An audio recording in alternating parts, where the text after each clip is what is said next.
Some people hold the ignorant view that human feet are somehow uniquely inadequate among all the Earth's creatures and that they need support and protection.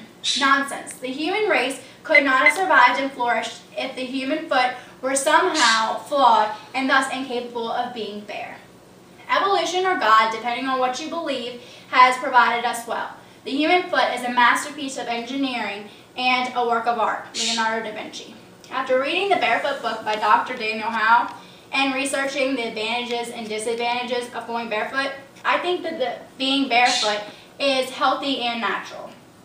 Our culture has impressed a social shoe rule which led this nation to feet problems such as weak arches, constant discomfort, trouble with joints, hot feet, circulation problems, and a loss of sensitivity and closeness to the world beneath our feet. In this speech, I'll tell you that there's no such thing as a sensible shoe. Shoes disfigure our feet and cause us great problems, and how we should go barefoot. America is a country proud of its shoes. We easily spend $100 on tennis shoes and don't even think twice, even though they hurt our feet. America has a shoe fetish. We buy shoes to look cool and to be popular, and we can't wear them every day. We have to have different ones for every day. Shoes disfigure our feet, and they cause chronic problems with the feet, ankles, legs, knees, hips, and back. Podiatrist visits have skyrocketed the last few generations. Each American visits the podiatrist at least once in his lifetime for shoe-related problems, and 55 million visits each year are to the podiatrist for a shoe-related problem. Go barefoot to strengthen your legs and your feet. Most of the reason why people are flat-footed is because the Achilles tendon is weakened and shortened by shoes. A baby's footprint is very flat because they have not walked yet to develop this Achilles tendon. A healthy footprint should have a good arch where there is nothing showing. The main weight bearing should be here, here, and here.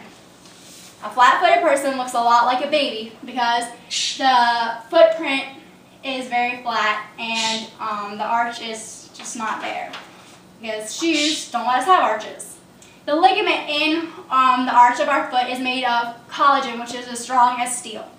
In a shoe, your toes can't grip or be used as traction, which is their purpose. Hammer toes, where your second or third toe is actually scrunched up because in your shoe it pushes up against it, or from wearing high heels.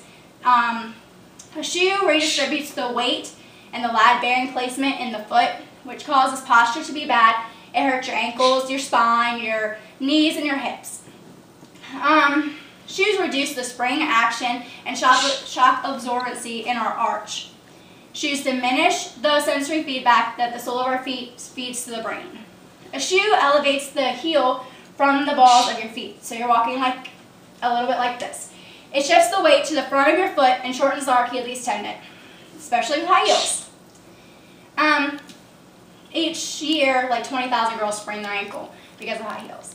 But having your heels higher than the balls of your feet causes arthritis and lower back pain. It reduces the shock absorbency and it strains the bottom of the foot and disturbs the joints.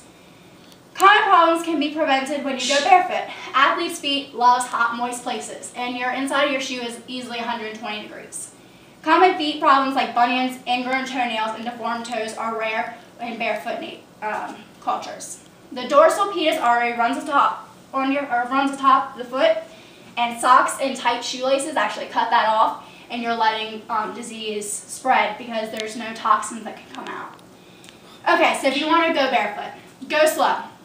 Make your house a barefoot zone. This house is barefoot zone, so take off your shoes. Outside, you should walk barefoot and just, you can drive barefoot. It's not illegal and it's not dangerous. Try it around your friends or in the public. You can go to a grocery store and you can go in barefoot because there's no health codes that say that customers can't be barefoot. Go to picnics or ball games barefoot.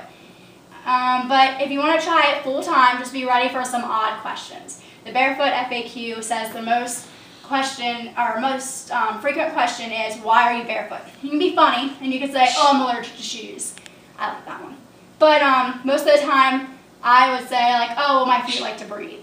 So our hands, they pick up more bacteria than our feet do because our feet are constantly wiping stuff off of them, so you're not actually absorbing a lot of the bacteria. Your hands are, because you don't think about washing them as much as you should. When you can't be barefoot, the best option is flip-flops, because they're so flat that you're practically walking on the flat ground. But if you can't do that, moccasins are good. With the leather bottoms, take out the foam sole, and the leather is the only thing between you and the ground. The Vibram 5 fingers mimic bare feet. Those are good to run in. Nike Frees are the best tennis shoe. You kind of they break at your toes, which are good. As you can see, a barefoot lifestyle is really not weird, it's sensible. Our culture has impressed a social shoe rule which has led this nation to feet problems including weak arches, constant discomfort, joint problems, knee problems, hot feet, circulation problems, and loss of the sensitivity in the bottom of your feet. There's really no such thing as a sensible shoe. Instead of helping us, they hurt us and disfigured our feet, causing us many problems. Transitioning to a barefoot lifestyle is the healthy choice. Foot gear is the greatest enemy of the human foot, says Dr. Samuel Schulman.